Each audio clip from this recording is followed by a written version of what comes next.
Forget viral. What? There, I said it. Forget viral. It's true. Today, I'm talking about how it's okay to grow slow on YouTube. Listen, everybody wants to go viral. I get it. It's like we think it's going to be some magic pill. Going viral is just going to solve all of our problems and we're going to be a huge success and the views and the money is just going to start rolling in. And I'm here to tell you, I've been around long enough to know that just is not the truth. But it's okay. It's okay not to go viral. It's okay to grow slow on YouTube. I'm not saying going viral is bad. I'm saying chasing it can be counterproductive to your mission. Going viral isn't all it's cracked up to be. And if we just shift our priorities, then we can enjoy the journey. We can make content that truly serves our audience, and we can enjoy the process of growing slow. Now, when I talk about not going viral, I want you to know that I'm specifically talking about education channels. I am not talking about entertainment channels.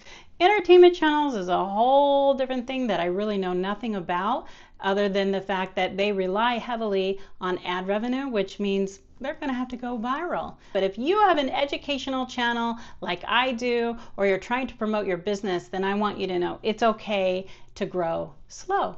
Now you might be looking at my channel saying, Shay, what are you talking about? You don't know anything about going viral. You haven't done it. And not on this channel. My channel may be new, but I'm not new to YouTube.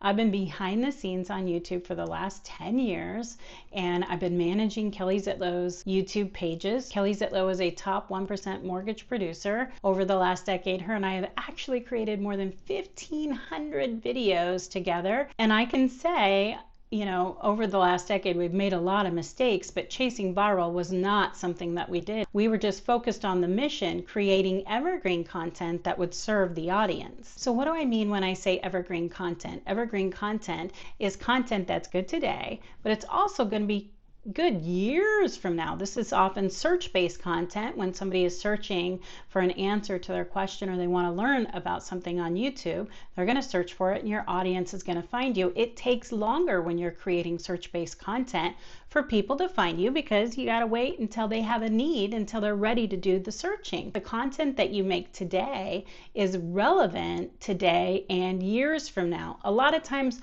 viral content is just good in the moment.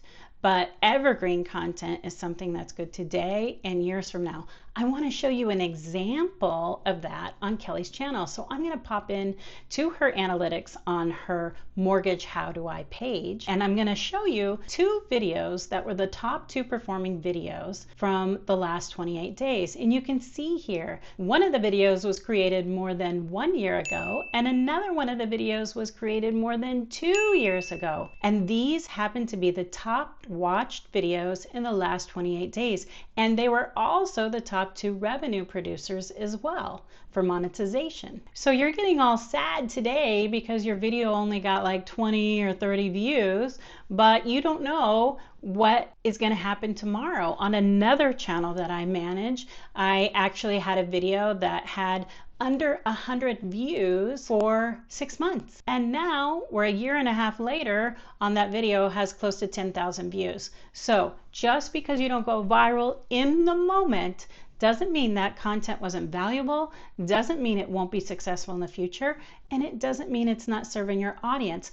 I would like to ask you, why are you on YouTube? I'm not here for the fame or the likes. I'm here to help people. I genuinely want people to succeed in marketing. I want to share what I've learned over the last 30 years in marketing, and I want to help the next generation. I want to help entrepreneurs. I want to help them succeed in marketing and take what I know from the last 10 years and the journey that I'm on now with creating my own channel and help people win on YouTube. That's what I'm here for. So if I help even one person, I know that sounds cheesy, I know that's cliche, but it's the absolute truth. I mean, when people have come up to me when I've taught classes before and they have a breakthrough and they're like, oh, I needed this one piece of information that you provided and that made all the difference for me, and they tell me that fuels my soul. That makes me feel so good. That makes me feel like that's what I was put on this earth to do. It wasn't to go viral,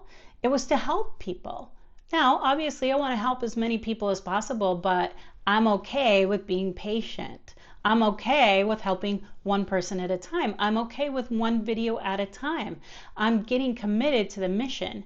I've been listening to Seth Godin a lot lately. I mean, if you don't know who Seth Godin is, he is the OG of marketing. And it's just been a good reminder to keep creating content and be creative and be experimental. Just keep chipping away at it, regardless of the outcome. It's more about the action and less about the outcome. It's about serving our audience and not the outcome that we think it should be. Viral's not going to solve all your problems. I mean, it might give you some immediate satisfaction, but I'd also like to ask you, was that viral piece of content even in your niche? Because what I see out there is a lot of people might go viral on a video that really isn't about their niche. And so then that kind of creates a problem. And I'll give you an example from one of Kelly's social media pages. This is from her Instagram page. I did not create this content and I was not managing her page at the time. But there was a video that got many millions of views and it didn't have Kelly in it. It was about different cities to live in, which apparently that's very controversial because the comments were just blowing up like crazy, all kinds of negativity and people fighting and commenting, and it was just complete craziness. But we saw that her followers did increase quite a lot with that video. But now that they're starting to get Kelly's content and they're like, oh, who's this woman with all this mortgage content? I didn't subscribe to her. I don't know what that's about. And now the follower count is starting to fall. I can tell you Kelly got zero business out of that. There's all this pressure once you go viral. Then you have to do it again and again and again. And you just end up chasing viral. Are you really serving your audience? What is your mission? What is your goal? And it reminds me of all these videos that I keep seeing about monetization. I monetized in 3 days. I monetized in 7 days, 10 days, 14 days, 21 days. I monetized. Okay. Honestly, I did watch a couple of those videos in the beginning, which is probably the reason why my feed is like, blowing up with that. But these people didn't have any information that I don't already know. I've been coached by, some of the best in the business, and I can tell you that they are not saying anything new. Did they just get lucky? I don't know. I don't know. They monetize and I'm happy for them. I can tell you that I don't watch those videos anymore. Why? Because comparison is the thief of joy. Okay? Comparison is the thief of joy. And so I don't watch those videos anymore. For me personally, they're counterproductive because I didn't monetize in 7 days or 10 days or 21 days. Okay, so I didn't do that. And I already know they don't have any new information for me, so I don't need to see that.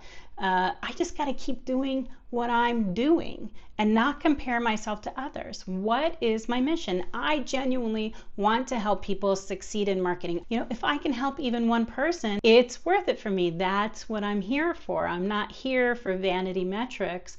And a lot of times, viral and subscriber count, that's really just a vanity metric. I'm here to help people. So if you're here to help people too, I want you to know it's okay. Stay the course. It's worth it. Keep the mission in sight. What is the mission? What is the goal? What does success look like for you? Maybe you need to divine it. I'm just going to keep chipping away at it. I'm just going to keep trying to get better. I'm just going to keep doing my thing and let other people do their thing. And then if you go viral, that's a bonus. I'm not saying that's bad. I'm not saying going viral is bad. I'm saying chasing it can be counterproductive to your mission. That's all. If you can relate, please drop me a comment. I'd like to know that I'm not the only one that thinks this way, so let me know. And if you want to grow slow with me and we do this together, then go ahead and subscribe. If not, I wish you all the best and I'll see you next time.